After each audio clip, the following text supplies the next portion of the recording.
Assalomu alaykum aziz abituriyentlar. Demak, sikloalkallar mavzumuzni boshlaymiz.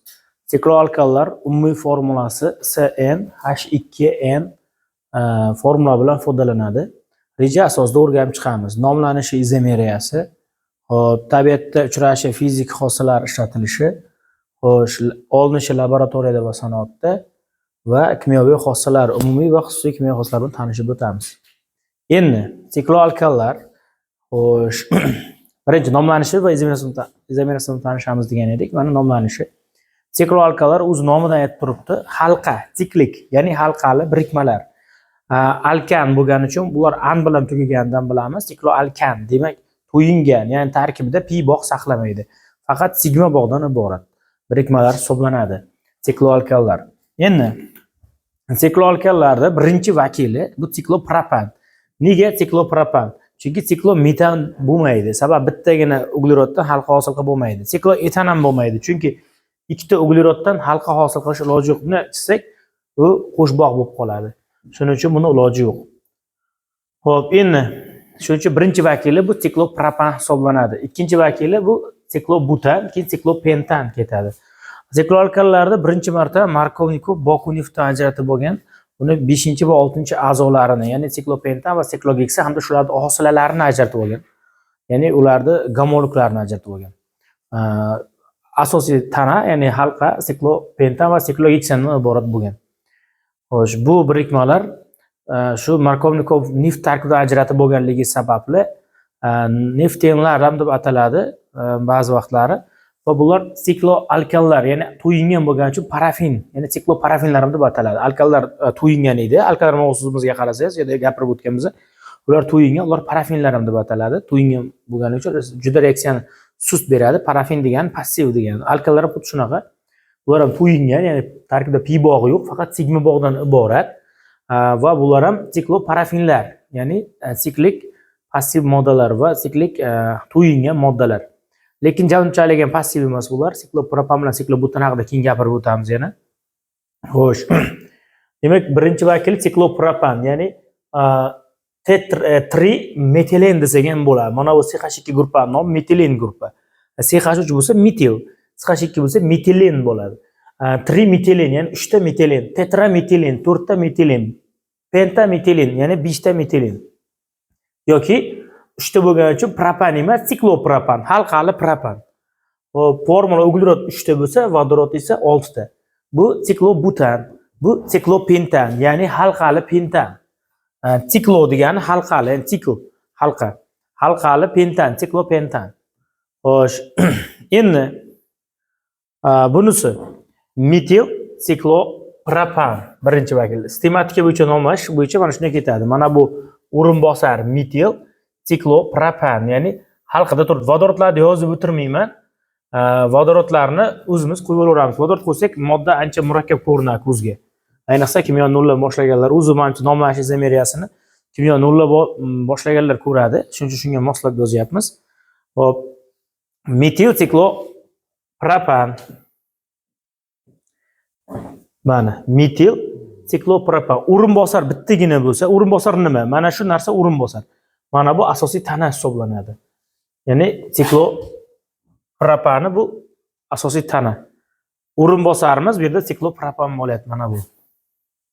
Metil siklopropan yo'q. Metil bu o'rinbosar, siklopropan. Bunisi dimetil siklopropan. Mana ikkita metili bor, lekin dimetil deb raqamlab chiqamiz metilni. Mana bu yerda 1, bu 2 bo'ladi.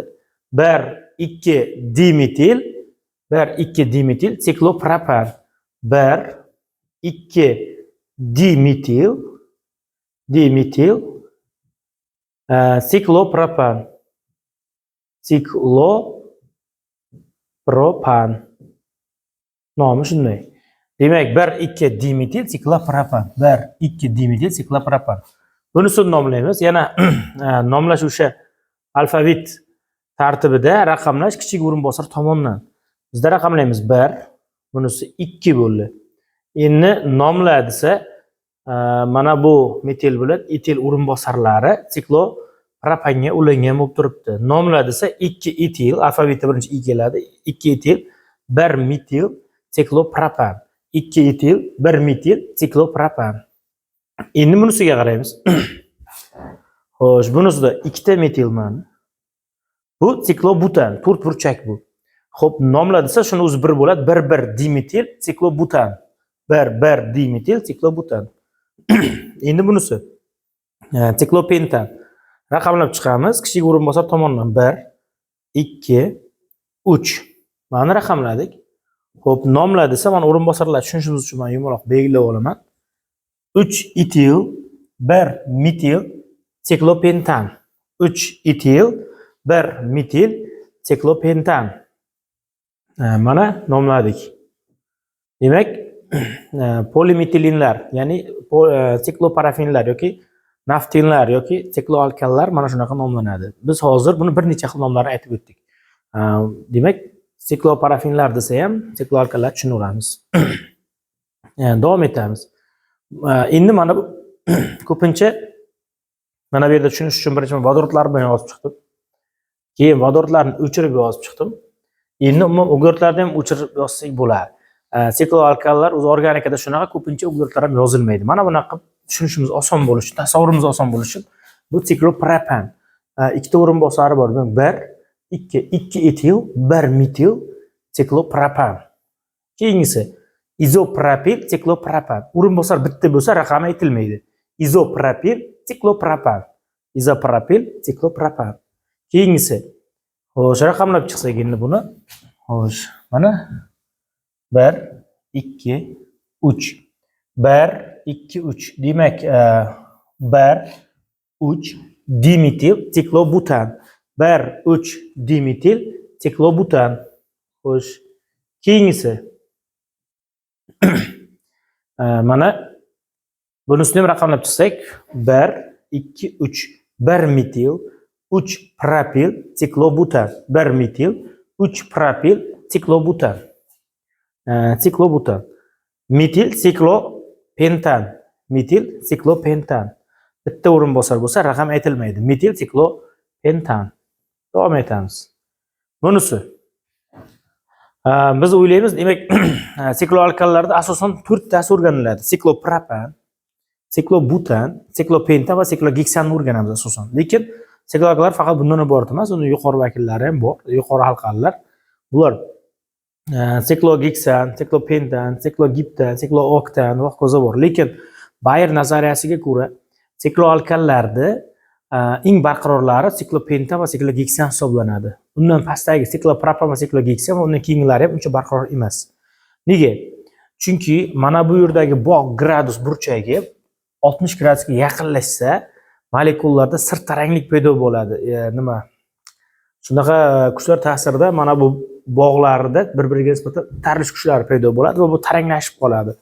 Va mana bu bog'lar uzilib ketib, halqa ochilib ketadi. Halqa ochilgandan keyin reaksiya berib, yaxshi reaksiya kirishib qoladi va beqaror bo'ladi. Halqa siklopropandan juda ham mustahkam emas. Osonlikcha bo'linib ketadi. Masalan, ishgan sharga o'xshaydi.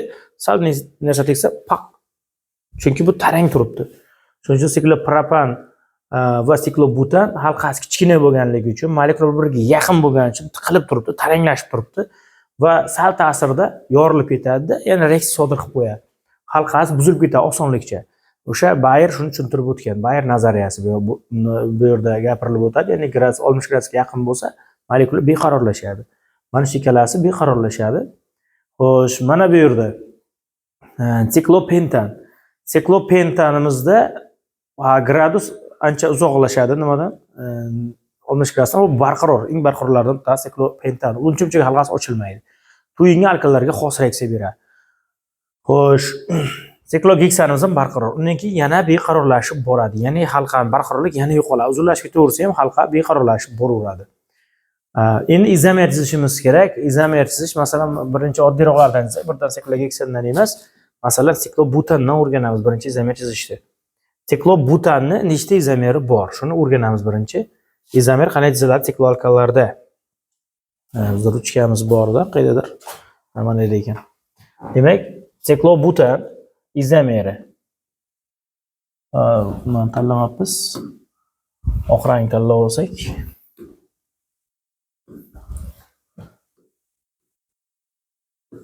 Birinchi vakili siklobutan. Vodorodlarni yozib o'tirmayman, tushunishimiz oson bo'lishi uchun. Keyingisi siklopropan. Mana bu yerda bitta metil qoladi. Uglerotlar soni 4 ta bo'lishi kerak. Bir-biriga ikkovi izomer bo'ladi. Vodorotlar soni sanab chiqish mumkin. 2 ta, 2 ta, 2 ta, 2 ta. 8 ta bo'ldi. Bu yerda 2 ta, 2 ta, 1 ta, 5 ta, bunda 3 ta, 8 ta bo'ldi. Uglerotlar soni 4 ta, vodorotlar soni 8 ta. Tengmi? Demak, bu izomer bo'ladi. Izomer bilan gomologning farqiga borishimiz kerak. Gomologlar bu bitta formulaga mos tushishi kerak va bir-biridan SH2lar soni bilan farq qilish kerak. Mana bu metilin gruppasi bilan farq qilish kerak. Unaqalar gomolog bo'ladi. Izomer bo'lish uchun aynan formulasidagi, yana empirik formulasi, qisqartma formulasi bir xil bo'lishi kerak. Bular izomer, empirik formulasi emas, struktur formulasi bir xil bo'lishi kerak. Ya'ni struktur formulasi mana bu brutto deydimi, shunaqa. Uglerotlar va vodorotlarni yig'indisi teng bo'lishi kerak. Yana chizma formulasida vodorotlar soni, uglerotlar sonida hammasi son teng bo'lishi kerak. Empirik formula qisqarib ketadi, uni ustida aytib bo'lmaydi. Xo'p, demak, izomer bo'lish uchun yana bir marta qaytaraman. Uglerotlar soni molekulasidagi uglerotlar, vodorotlar soni teng bo'lsa, izomer bo'ladi. Gomolog nima? SH2 gruppaga farq qilish kerak. Mana bu SH2 gruppaga farq qilsa, bu gomolog hisoblanadi. Gomologlar bir-birida SH2 ga farq qiladi va bitta umumiy formulaga, ya'ni CN H2N formulaga mos tushadi. Masalan, C3 H necha bo'ladi? 3 kare 2 6. H6. Bu siklopropan. Keyingisi C4 H 4 kare 2 8. Mana bitta umumiy formulaga mos tushyapti. Bular gomolog bo'ladi. SH2 ga farq qiladi. Xo'p, izomerlarchi? Izomerlar esa aynan bir xil bo'ladi. Uglerotlar soni ham bir xil, vodorotlar soni ham. Mana C3 H6 bo'lsa, C3 H6 bo'lishi kerak. Xuddi mana biz doskada yozganmiz, izomer hisoblanadi bir-biriga. Ya'ni uglerotlar soni ham teng, vodorotlar soni ham teng, ammo chizilishi har xil. Molekulasi tarkibi bir xil, ammo tuzilishi har xil bo'lsa, izomer bo'ladi. Mana bular tuzilishi har xil, lekin molekulasidagi tarkibi bir xil, sifat tarkibi bir xil. O'sha miqdor tarkibi ham bir xil. Faqat chizilishi har xil. Bu izomer. Bundan boshqa izomer chiqmaydi. Siklobutan va metil siklopropan. Keyingisi endi siklopentan izomerlar sonini chizib chiqamiz. Siklopentan. Xo'p, siklopentanimiz mana 5 burchak. Birinchi buni o'zini siklopentan. Endi zanjirni bitta kamaytiramiz. Halqani bitta kamaytiramiz. Bitta metil qo'yamiz. Metil siklobutan. Ikkalovi bir-biriga izomer. Siklopentan bilan metil siklobutan. Bundan bitta chiqadi. Endi halqani yana kamaytiramiz. 3 burchakka o'tamiz endi. 3 burchak mana. Mana yerga etil qo'yamiz. Etil siklopropan. Yana bor. Bundan hali yana chiqadi izomerlar. Xo'p, ikkita metil, bir dimetil siklopropan. Xo'p, keyingisi. Endi 2 dimetil siklopropan.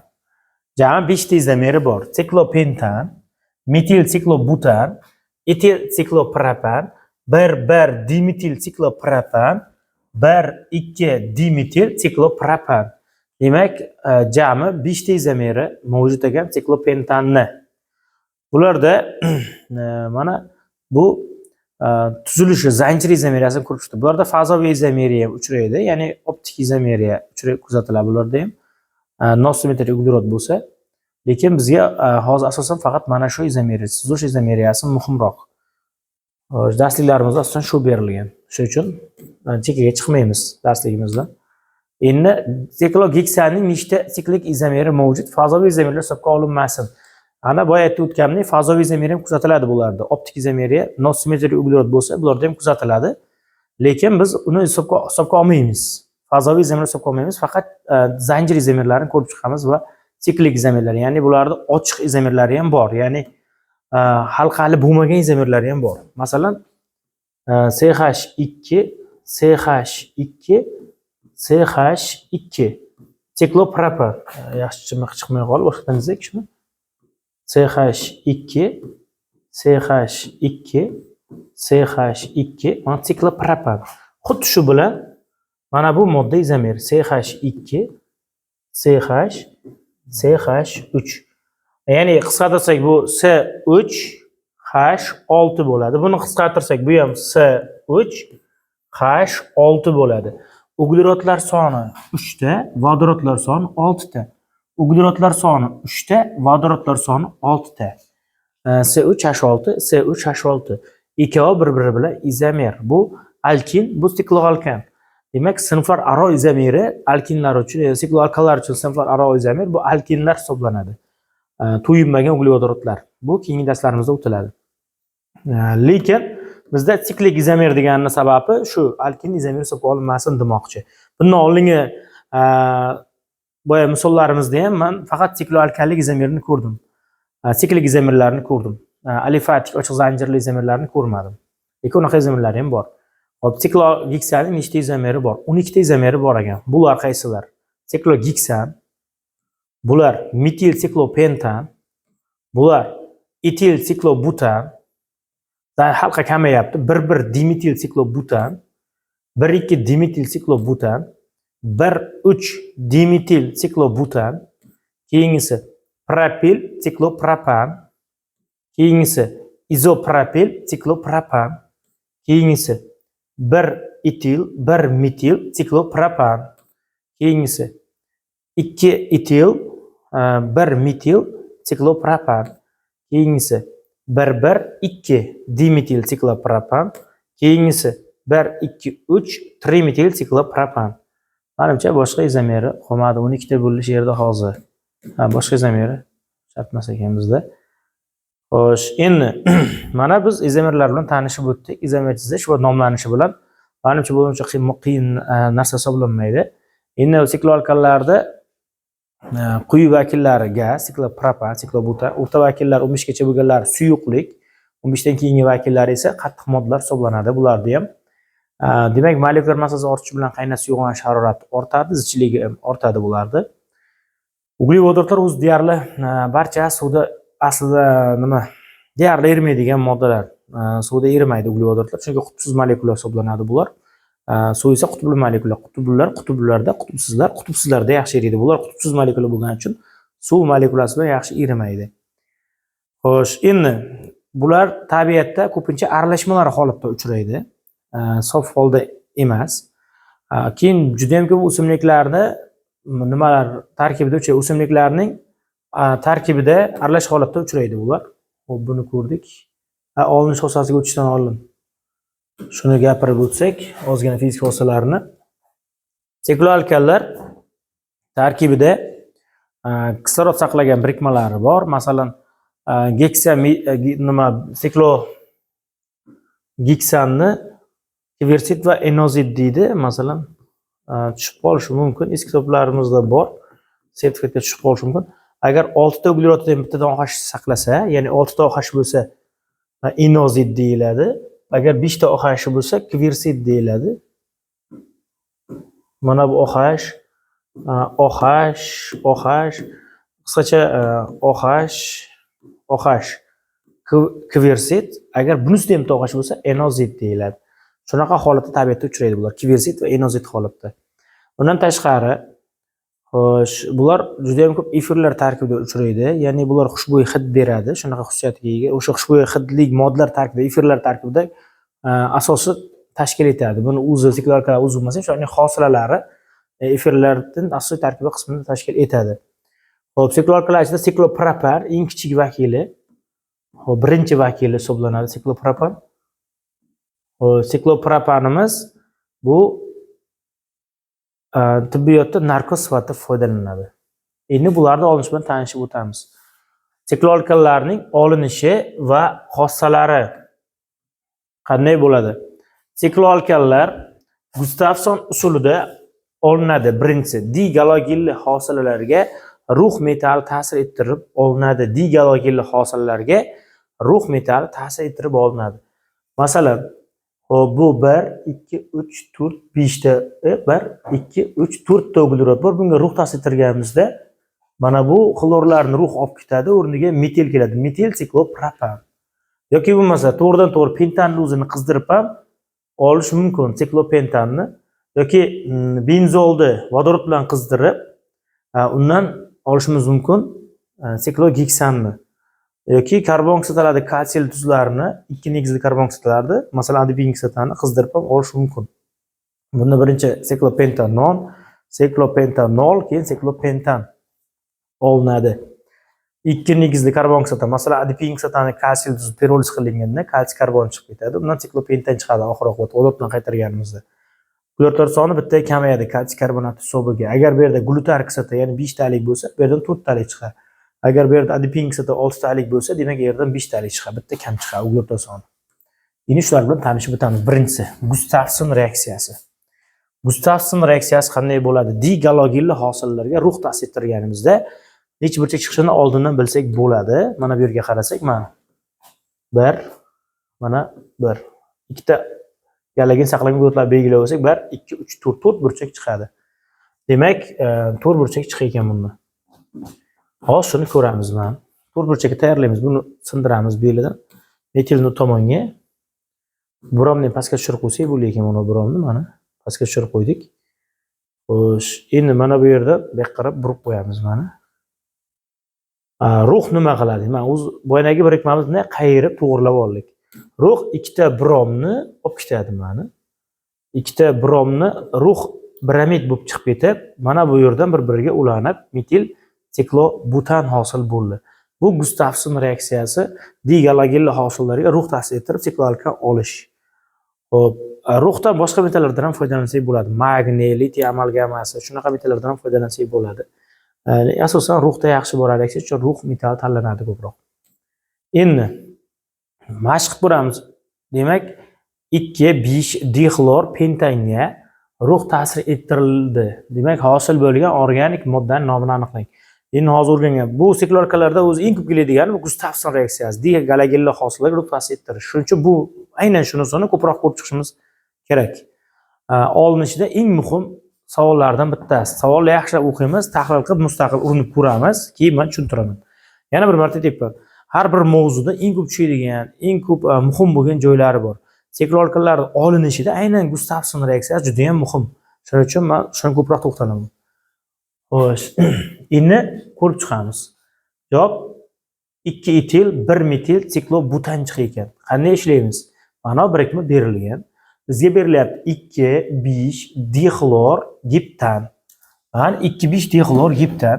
Buni yozib olamiz mana. O'chirib yubordimmi deyman buni. Xo'p, mayli mana. Raqamlab chiqamiz. 1. Bu yozmayapti-ki. Bunisi 2, bunisi 3, 4, 5, 6, 7. Mana bunisi 1 edi-da endi. 1 yozilmayapti qandaydir. Mayli. Xo'p, bu 2. Yozish tasavvur oson bo'lish uchun Gustafson reaksiyasiga ko'ra mana buni belgilab olaman. Xlor ushlaganlarda mana 2 bilan 5-uglerod xlor ushlayapti. Ko'pchilik 0 dan boshlagan abituriyentlar mana shu sikloalkani siklik holatga keltirishga qiynaladi. Ana shuni ya'ni organika birinchi marta o'rganayotgan bo'lsangiz, demak ana shunga qiynalib qolishingiz tabiiy. Endi mana shuni biz hozir boshqa rang tanlab qizil mana. Osonroq usulni o'rgataman. Mana bu etillarini belgilab olamiz mana.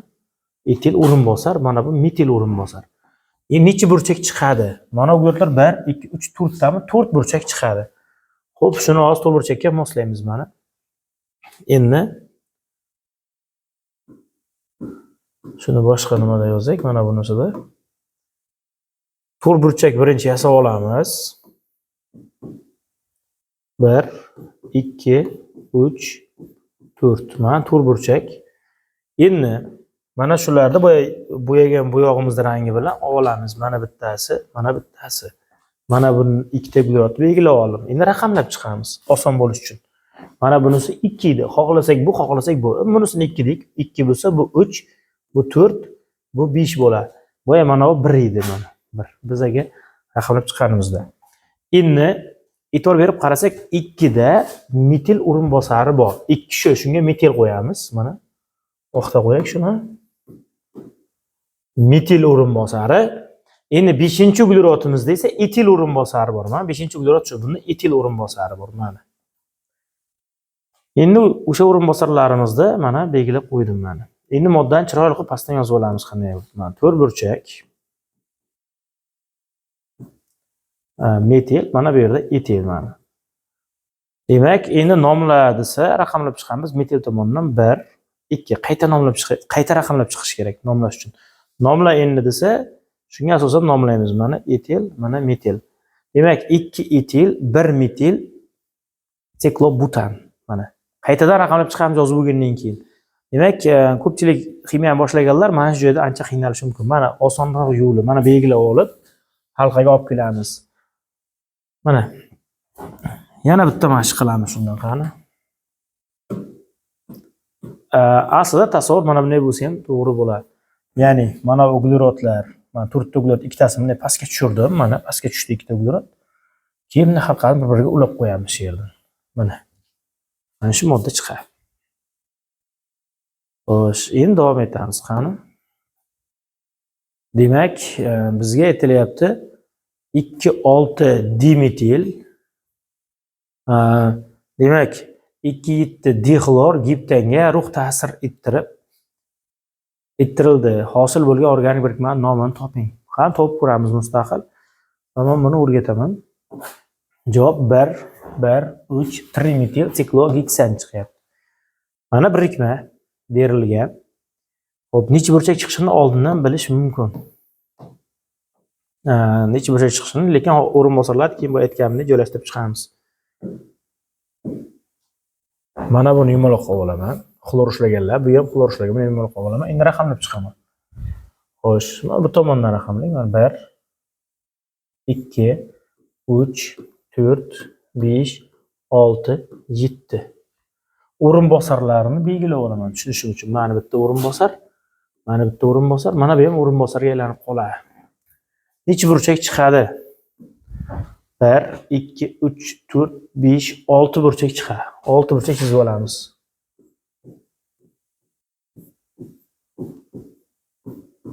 Mana 6 burchak chizdik. Endi ikkita uglerodini yana aytgan rangim bilan belgilab olaman. Mana bu va mana bu. Endi raqamlab olaman. Bu 1. Masalan, shuni 1 deb olaylik. Mana buni 1 bo'lsin. Mana bunisi 6. Bu 6 bo'lsin. Endi 1 dan 6 gacha raqamlab chiqishimiz kerak. 1 bo'lsa bu 2, 3, 4, 5 va mana 6. Endi o'rinbosarlarni qo'yishimiz kerak bo'ladi. O'rinbosar 6 da 2 ta bor. 6 mana bu. Shunda 2 ta metil bor. Mana metil, mana yana metil. 2 da metil bor. 2 bu. Shunda bitta metil bor. Mana. Mana o'rinbosarlarimiz 2 ta metil. Mana kim siklik qilishga qiynalsa, mana shu usuldan foydalansa bo'ladi. Endi pastdan boshqatda yozib olamiz moddani chiroyli qilib. Mana.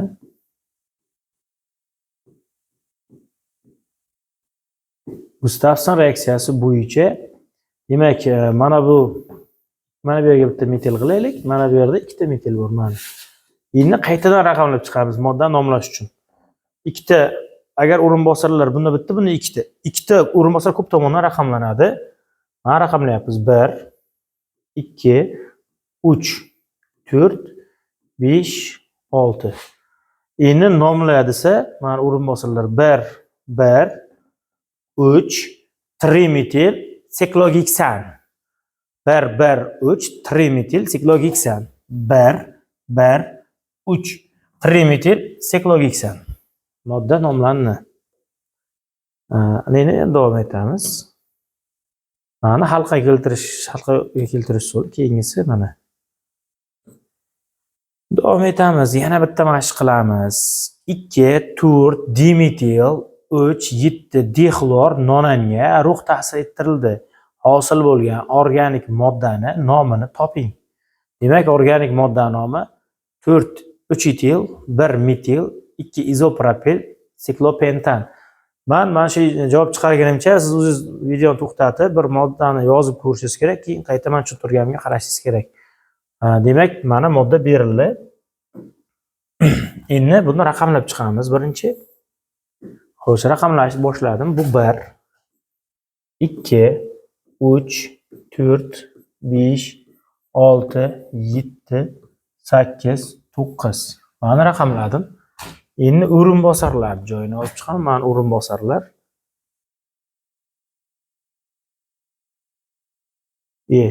Sal adashib biz o'rinbosarlar yozishdi. Sal xatolikka yo'l qo'yibmiz. Birinchi biz mana buni belgilab olishimiz kerak edi bu yerda. Mana. Endi o'rinbosarlar belgilasak ko'rinadi o'rinbosar. Mana etil Mana bu yerda izopropil turibdi ekan, mana izopropil o'rinbosari. Ana o'rinbosarlarda yozib oldik. Endi sikloalkanni keltirib chiqaramiz. Formulasi qanday bo'ladi? Diqqat, 1 2 3 4 5 demak 5 burchak chizamiz mana.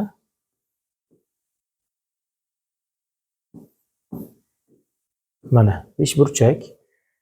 Xo'sh, endi ikkita uglerod yana belgilab olamiz. Mana belgilab oldik. Endi raqamlarni yozamiz. Bu 3 ekan, bu 7 ekan. 3 ta 7 gacha raqamlab chiqamiz. 3 bo'lsa bu 4, 5, 6, 7. Endi o'rinbosarlarni qo'yib chiqamiz.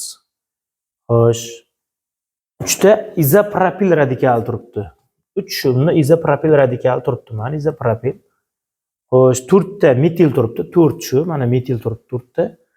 Xo'sh. Endi 7 da etil turibdi. 7 da etil turibdi. Mana etil.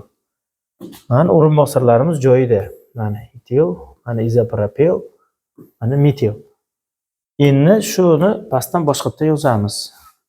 Mana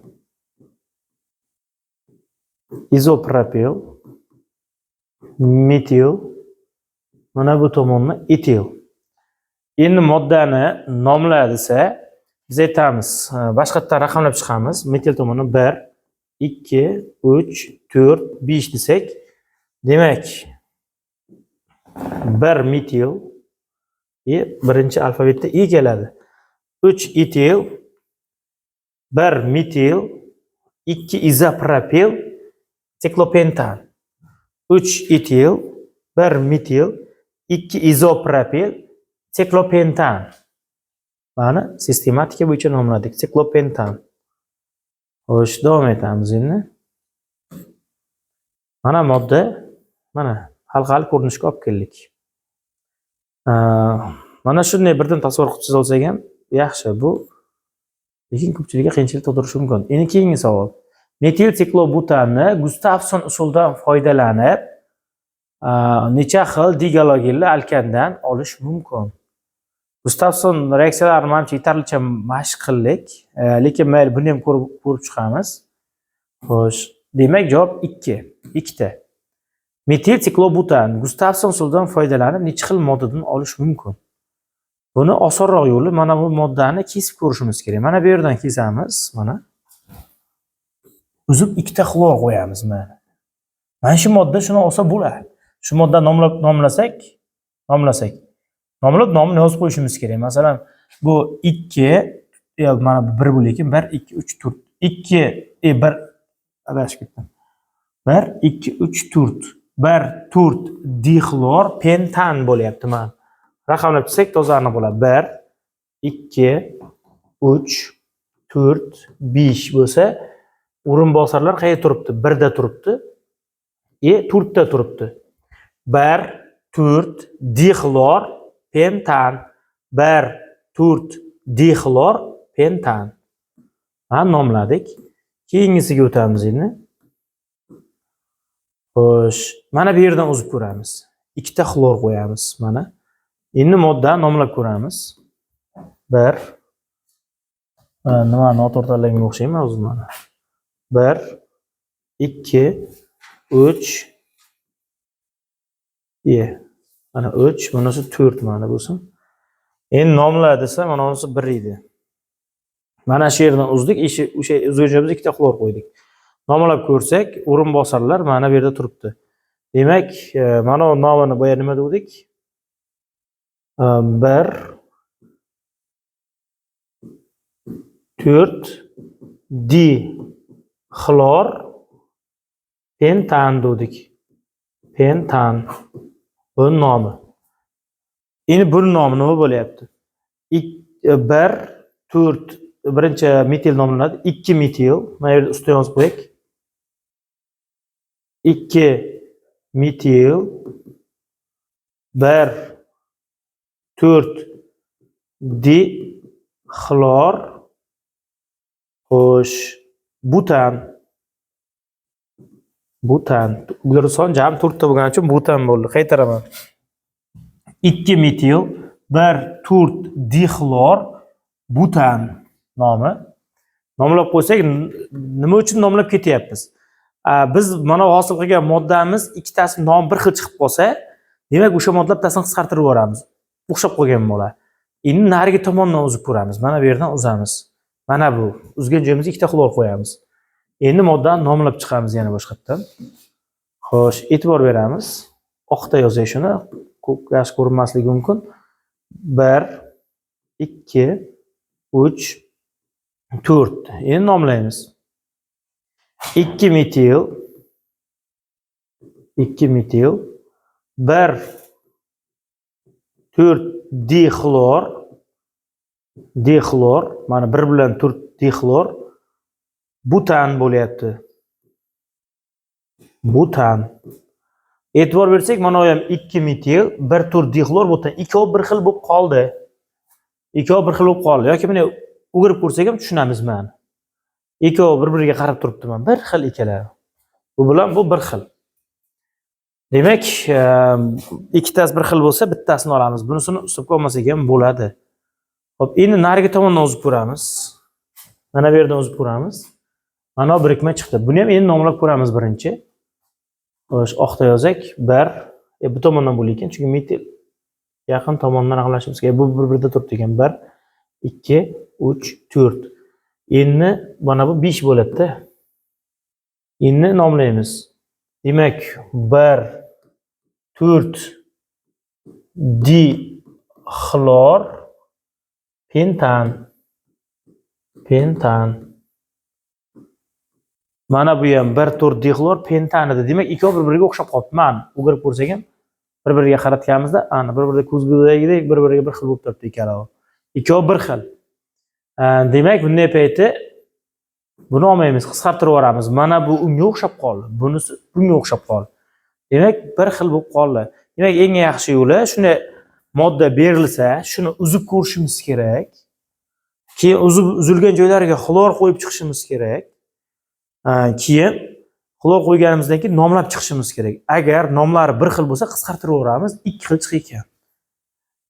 Endi fantaziya qilib boshqa usullardan topishimiz mumkin. Endi bu osonroq.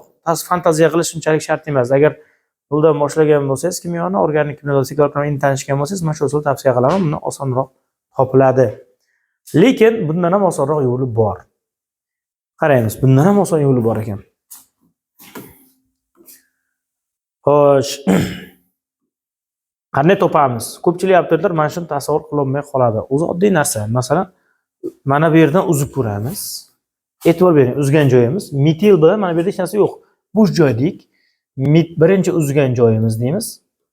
Birinchi uzgan joyimiz metil bilan bo'sh joyda uzdik. Mana metil va bo'sh joy. Ikkinchi joy uzamiz bu yerda. Ikkinchi uzishimiz. Bo'sh joy bilan bo'sh joy orasini uzdik. Uchinchi uzishimiz. Bo'sh joy va bo'sh joy orasini uzdik. To'rtinchi uzishimiz. Mana bu yerda uzamiz. Bo'sh joy va metil orasini uzdik. Endi bir xillarni qisqartirib yuboramiz. BB mana ikkovi bir xil qisqaradi. MB, BM bir xil qisqaradi. Ikkita chiqdi ekan. Ikkita. Mana. Bu ikkinchi usul. Topish osonroq buni.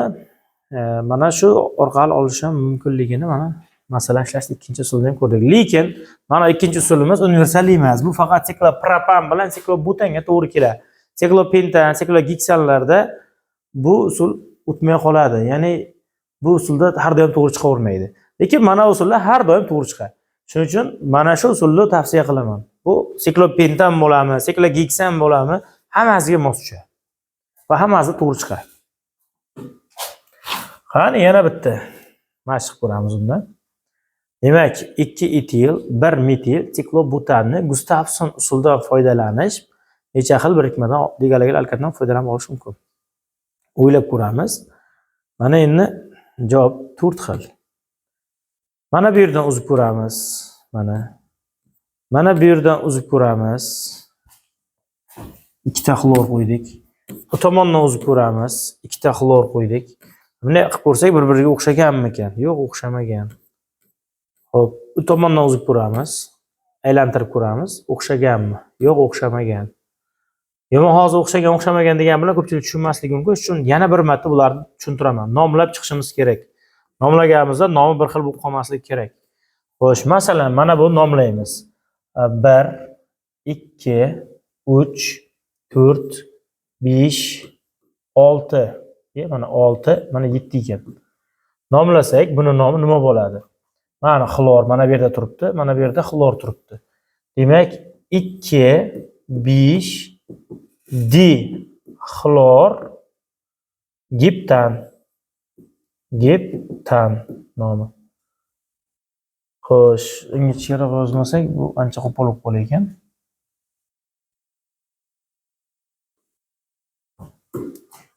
Hammasi o'chib ketdi. 1 2 3 4 5 6 7.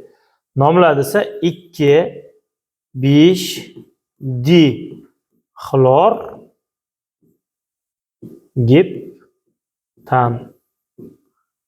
Endi bunisini tekshirib ko'ramiz. Buni ham raqamlab chiqamiz. Mana bu tomondan 1 2 3 4 5 6. Xlor yaqin tomondan raqamlanadi alkanlar. Shu xlor yaqin tomondan raqamlayapman. Endi nomlasak, buni nomi xo'sh 3 metil 1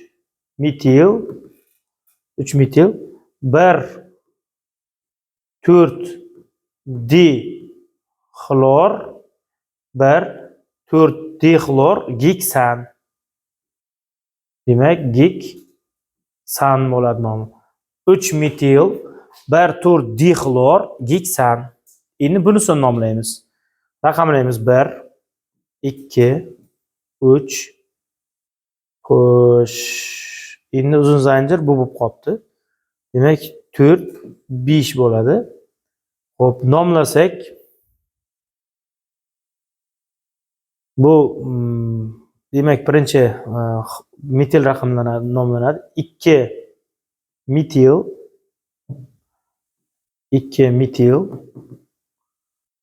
ikkimizda metil bor. 1 xlor. Xo'sh, endi 3-uchimizda nima turibdi? Xlor metil turibdi. Demak, uchimizda o'zi qayerga yozishim kerak shu. Joylar sal almashib ketibdi. Mana bu yerdan yozsak 3 xlor metil pentan. Navbat bilan aytsak, endi 2 metil 1 xlor 3 xlor metil pentan bo'lyapti. Pentan. Demak, bu ham o'xshamaydi hech qaysiga. Endi bunisini nomlab chiqamiz. Xlor yaqin tomondan 1 2 3 4 5. Xo'sh. Nomlasak endi avval etil aytiladi. Mana etilimiz joyi. Demak, etil bo'lsa, raqamlash tomondan bo'ldi. 3 etil 1 4 di xlor pentan. 3 etil 1 4 di xlor pentan. Demak, biz ko'rib turganimizda to'rtala moddaning nomi bir-biriga o'xshamadi. Demak, to'rt xil chiqar ekan. Endi bo'yinagi noiloj usulimizdan foydalanamiz. Bu faqat siklopropan bilan siklobutanga to'g'ri keladi. Agar qiynalsangiz, birinchi uzishimiz mana bu yerdan, masalan, bu yerdan uzsak, mana birinchi uzishimiz metil va bo'sh joyda uzdik. Ikkinchi uzishimiz mana bu yer bo'sh joy va bo'sh joyda uzdik. Uchinchi uzishimiz mana bu yer bo'sh joy va etilni o'rtasini uzdik. Etil. Xo'p, to'rtinchi uzishimiz mana bu yerda uzsak, metil va etilni o'rnini uzdik. Metil bilan etil orasini uzdik. E'tibor bersak, hech qaysi o'xshamaydi, qisqarib ketmaydi, to'rt xil chiqar ekan. Mana bu usul eng yaxshi usul hisoblanadi, lekin bu masalada. Demak, olinishi Gustafson usuli eng asosiy bo'lgani uchun qayta ko'rib chiqdik Gustafson usulini. Shuni yaxshi o'rganib olishimiz kerak. Endi kimyoviy xossalarga o'tamiz. Kimyoviy xossalar, sikloalkanlarni ikkiga bo'lib o'rgansak bo'ladi. Siklopropan bilan siklobutannikini alohida o'rganamiz. Siklopentan bilan siklogeksannikini alohida o'rganamiz. Mana masalan, mana bu yerda chiqib tursin shular, mana. Demak, kimyoviy xossasini sikloalkanlarnikini e'tibor bersak, ikkiga bo'lib o'rganamiz. Siklopropan bilan siklobutan boshqacha xususiyatga ega. Siklopentan bilan siklogeksan. Mana siklopentan bilan siklogeksan boshqacha xususiyatga ega. Nega? Siklopropan bilan siklobutan yuqorida aytib o'tganimdek halqasi beqaror. Siklopropan bilan siklobutan halqasi beqaror. Bularning halqasi ya'ni tarang turgani uchun sal ta'sirda ochilib ketadi. Xuddi shishib turgan, ishib turgan nimaga o'xshaydi? Sharga o'xshaydi. Sal tegsa ochiladi, portlab ketadi. Ya'ni juda ham tarang bo'lib turganligi uchun ikkovi atomlar birbiriga yaqin bo'lgani uchun taranglashib qolgan va osongina ochilib ketadi. Siklopropan bilan siklobutan shunaqa. Siklopentan bilan siklogeksan halqasi ancha barqaror va ular osonlikcha uzilib ketmaydi. Qaytaraman, siklogeksan bilan siklopentan halqasi ancha barqaror. Ular osonlikcha ochilib ketmaydi va bular ko'pincha o'rin olish reaksiyasiga kirishadi ikkovi. Siklopropan bilan siklobutan esa asosan birikish reaksiyasiga yaxshi kirishadi. Chunki ular halqasi aytganimdek ochilib ketish xususiyatiga ega. Ana shularni ko'rib chiqamiz. Kimyoviy xossalari. Demak, siklopropan ko'pincha reaksiyalarda mana birikish reaksiyasiga yaxshi kirishadi. Siklopropan xlor qo'shganimizda halqasi ochilib ketib, ikkita xlor birikadi. Halqa uchburchak ochilib ketadi. Bu yoqqa bitta xlor, bu yoqqa bitta ikkita xlor birikadi. Siklobutan ham H qo'shganimizda u ham ochilib ketadi mana.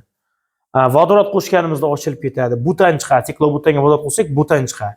Bular past haroratda boradi. Lekin xuddi shu reaksiyalarda siklogeksan va siklopentandan qilsak boshqacha bo'ladi. Siklopentanga xlor qo'shganimizda halqa ochilmaydi, o'rin olish reaksiyasi. Bu yerda yaxshi ko'rinmabdi, keyin davomida yaxshiroq nimasini ko'rsatamiz. Keyin siklogeksanni neytralaganimizda o'rin olish reaksiyasiga kirishadi ko'proq. Aromatik birikmalar, siklogeksan 300-150 gradus qizdirganimizda benzol chiqadi, vodorod chiqadi. Bu Zelenskiy reaksiyasi. Siklopropan qizdirganimizda halqasi ochilib ketadi, propilin chiqadi. Xo'p, keyin sikloalkallarni oksidlaganimizda demak, agar 5 burchak bo'lsa, birinchi siklopentanol, keyin glutarik kislota chiqadi. Ya'ni glutarik kislota 5 talik, 2 asosli kislota. Siklopentandan glutarik kislota chiqadi. Siklogeksandan esa adipin kislota chiqadi. Halqa ochiladi, kuchli oksidlash ta'sirida va adipin kislota 6 talik. Uglertosan 6 ta bo'ladi, 2 asosli kislota. Siklopentandan esa glutarik kislota chiqadi. Va ular yonadi. Yonganda karbon tangid bilan suv bug'lari hosil bo'ladi. Endi shularda kimyoviy xoslarini ko'rib chiqamiz alohida. Siklopropan xlor ta'sir ettirganimizda halqasi ochilib ketadi. Mana. 1,3-dixlor propan chiqdi. Siklobutan yoki siklopropan, tipada siklobutanniki berilgan, biz siklopropannikini ko'ryapmiz. H xlor qo'shganimizda halqasi ochilib ketadi. 1 xlor propan hosil bo'ladi. Chunki uni halqasi beqaror. Keyingisi vodorod qo'shganimizda bu yerda siklobutan bilan kiritilgan, biz siklopropan bilan ko'ryapmiz. Vodorod ta'sirida halqa ochilib ketadi yana. To'yingan, ya'ni propan hosil bo'ladi. Siklopropandan propan hosil bo'ladi. Halqa ochilib ketadi. Xuddi shu reaksiyani xlor bilan, siklopentan va siklogeksan bilan ko'ramiz. Ularda boshqacha bo'ladi. Xo'p, siklopentan xlor ta'sirida ikkiga bo'linib, mana xlor boryapti, hujum qiladi. O'rin olish reaksiyasiga kirishadi. Bitta xlor vodorodni o'rnini oladi, ikkinchi xlor borib joylashadi. Vodorod olib ketyapti, bittasi ikkinchisi borib joylashadi. Siklopentan, siklobutandan halqa ochilib ketgan edi, biriktiruvdi. Bularda o'rin olish bo'ladi, reaksiya boshqacharoq bo'ladi. Siklogeksandan ham xuddi shunaqa bo'ladi. O'rin olish reaksiyasiga kirishadi. Siklopropan osonlikcha ochilib ketgani uchun bromni suvda rangsizlantiradi. Ya'ni brom bilan reaksiya beradi. Bular brom bilan reaksiya bermaydi. Oddiy sharoitda qorong'uda reaksiya bermaydi bular. Siklopropan va siklobutan reaksiya beradi, halqasi ochilib ketadi. Bromni suvda rangsizlantiradi. Xo'sh, endi siklopropan qizdirganimizda siklopropanni halqasi ochilib ketadi, propilin chiqadi. Mana propilin. Endi o'rganganlarimizda bir mustahkamlab ko'ramiz. Qani? O'zi organikada ko'proq reaksiya, nomlanishni bilish muhimroq hisoblanadi. Xo'p, masala ko'proq umumiy kimyoda rivojlanadi va organik kimyoda o'sha bilimlar asosida organik masalalarni bemalol ishib ketishimiz mumkin. Lekin bunlar reaksiyalari birinchi darajada turadi. Shuning uchun ming masalani zo'r ishlasangiz ham reaksiyasini bilmasangiz befoyda. Shuning uchun reaksiyalar ko'proq mashq qilishimiz kerak organikada va nomlanishlarini bilishimiz kerak. Organika asosan struktura chizish, reaksiya yozish, modda nomlash, asosan 70% shundan iborat. Qolgan 30% masala hisoblanadi. Masalasida ham asosan reaksiyani bilish kerak. Bu masalasini ham ishlayolmaysiz. Xo'sh, dixlorli hosil. Birinchisini boya ko'rganimizdek Gustafson reaksiyasi. Digalogenli hosillarga rux ta'sir etganimizda sikloalkan chiqadi. Bu yerda necha burchak chiqadi? Qaraymiz mana. Xo'sh, mana bu, mana mana bu. 1, 2, 3, 4 burchak chiqadi. Rux xlorni olib ketadi. Natijada siklobutan chiqadi. Rux xlorid chiqib ketib, siklobutan chiqdi. Ikkinchi reaksiya siklopropan. Bu aytdik, bu Brix reaksiyasiga kirishadi. Bromni suvda ham ranglantiradi. H-xlor bilan kirishganda halqa ochilib ketadi. Nima chiqdi? Propil xlorid chiqdi. Bromni suvda ranglantiradi mana. Siklopropan brom qo'shganimizda halqa ochilib ketadi. Bromni biriktirdi. Nima hosil bo'ldi? 1,3 dibrom propan hosil bo'ldi. Xo'p, keyingisi xuddi shu reaksiya siklopentan bilan borsa-chi. Siklopentan bilan halqa ochilmaydi. Xlor bor vodorodni olib, ikkinchi xlor borib joylashadi mana. Brom bilan yaxshi reaksiya bermaydi, chunki xlor aktiv, sikloalkanlar bilan siklobutan, siklopentan hammasi reaksiya beradi. Brom bunaqa emas.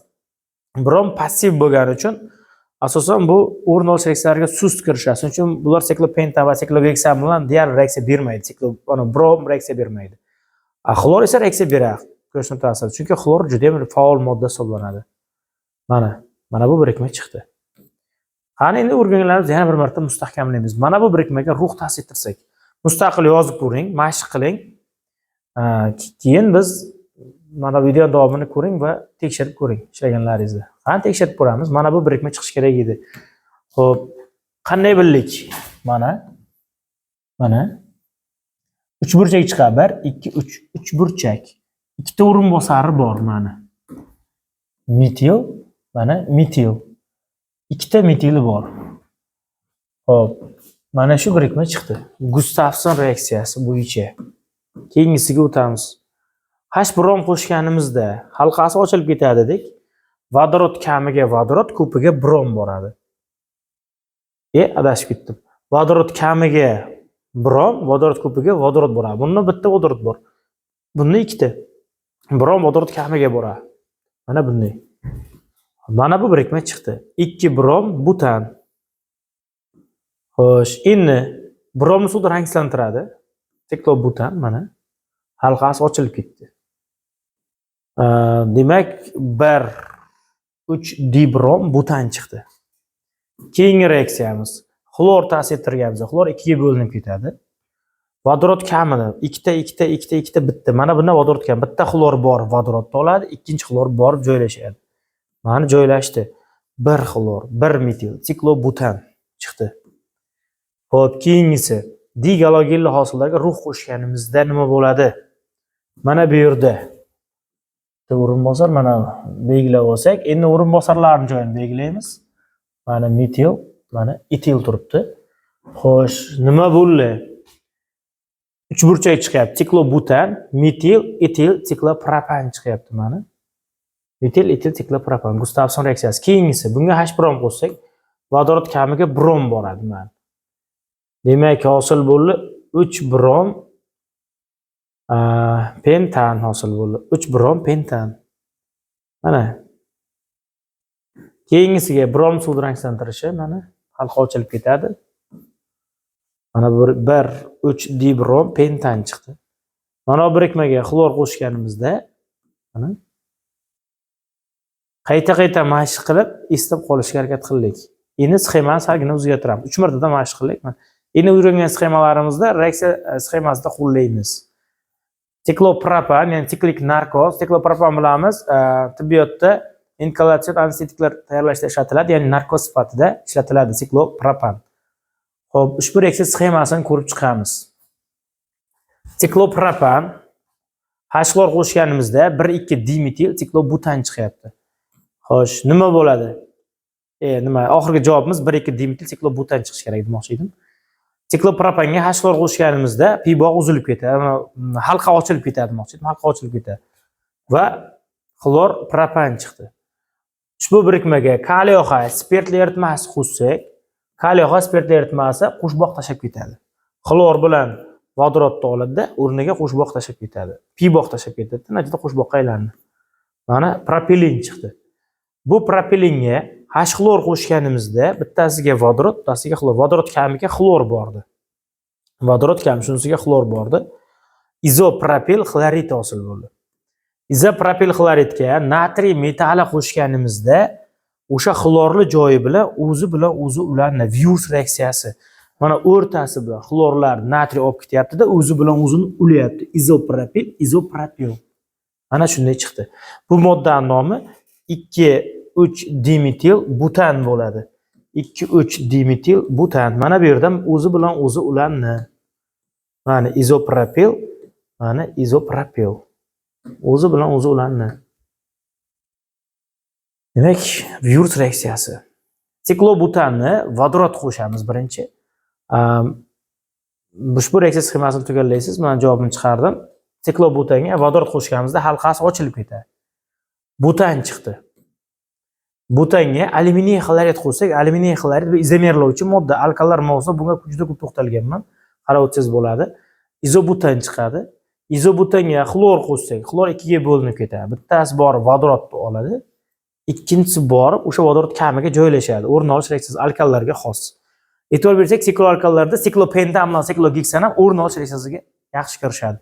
Ular bu degani ular birikish reaksiyasiga kirishmaydi degani emas. Ular ham kirishadi, faqat juda yuqori harorat kerak. Yoki ular halqasi ochiladi. Uning uchun endi organik moddalar uchun 300-350-400 gradusda bu yuqori harorat hisoblanadi. Mana shunday haroratlarda borishi mumkin. Siklopentan, propan bilan siklobutanda ko'pincha halqa ochilish reaksiyalar 100 gradusga ham bormaydi. 30-40-50 gradusda sodir bo'lib qo'yadi. Shuning uchun ular birikish reaksiyasiga yaxshi kirishadi deyiladi. Alkallar esa birikish reaksiyasiga mutlaqo kirishmaydi. Mana o'rin olish reaksiyasiga kirishadi ular asosan. Keyin kaliy oxid spirt qo'shdik, yana mana bu yerga qo'shboq tushdi. Kaliy spirt qo'shganimizda pi-boq tushib qo'shboqqa aylandi. H brom qo'shganimizda brom vodorod kamiga borish kerak edi mana bu yerga. Lekin vodorod peroksidi xarash effekti sodir qiladi va natijada teskari birikadi. O'rtaga vodorod, chekkaga brom borib qoladi mana. Izobutil bramid. Izobutil bramid chiqdi. Bu birikmaga natriy qo'shsak, o'zi bilan o'zi ulanadi. Izobutil. Endi bunga xlor qo'shsak, xlor vodorod kamlariga boradi. Mana bu yerda vodorod kam, mana bu yerda vodorod kam. O'sha ikkoviga xlor bordi. Endi bunga rux qo'shsak, sikloalkan chiqadi. Mana bu yerdan, mana bu yerdan. E'tibor bersak, shu yerda bir-biriga ulanadi. Mana bu birikma chiqadi. Mana. To'rt burchak 1, 2, 3, 4. 1, 2, 3, 4 burchak chiqdi. 1, 1, 2, 2. Tetrametil siklobutan chiqadi. Davom etamiz. Siklopropan. Xo'sh, qizdirildi. Savol mustahkamroq ko'ramiz. Esimizda bo'lsa, siklopropan qizdirilganda halqasi ochilib ketadi. Propilin chiqadi. Propilinga H xlor qo'shganimizda vodorod kamiga xlor borish kerak edi, lekin vodorod peroksid borligi sabab teskari borib qoladi. Propil xlorid chiqdi.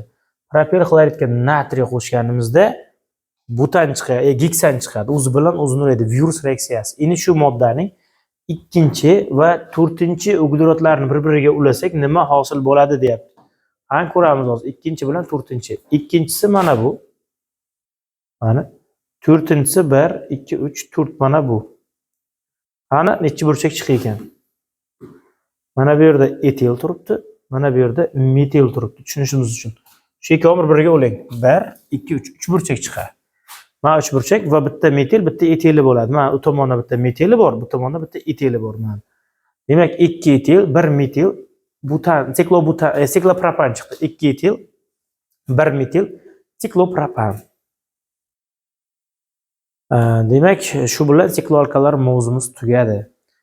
Yana mavzularda sizlarga yoqqan bo'lsa, davom ettirishimiz uchun nima YouTube'da bularni qo'llashingiz kerak. Ya'ni layklar ko'p bo'lsa, ham davom ettiraveramiz. Agar tushunarli bo'lgan bo'lsa, izohlarda qoldirasizlar. E'tiborlaringiz uchun rahmat. Bunaqa testlarni, videolarni qayta-qayta ko'rishni tavsiya qilaman, chunki sikloalkallar, mana shu organika har birini o'rganish, o'sha sertifikat savollaridan nafaqat va bundan keyingi o'sha ximiyadan bo'lgan bilimimizni oshirishda juda ham ahamiyat ega. E'tiborlaringiz uchun rahmat. Sog' bo'linglar. Mavzu o'chmay qoldi bizlar.